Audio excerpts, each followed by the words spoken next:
Alhamdulillah tadi kita sudah berdiskusi cukup baik. Ini sebagai saya ada Bang Pan, kemudian ada Indra, kemudian ada Pak Nanda.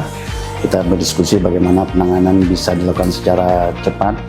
Tentu teman-teman kita yang hadir pada sore hari ini lebih memahami kondisi lapangan.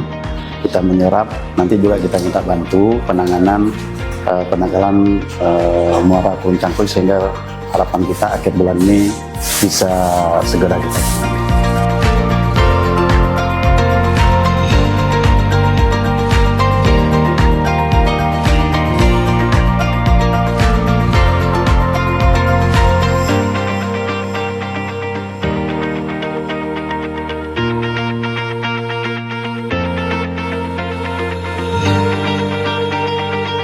Kita sepakat dengan tim setelah melakukan pertimbangan teknis berapa jarak yang harus kita gali, kemudian kedalaman.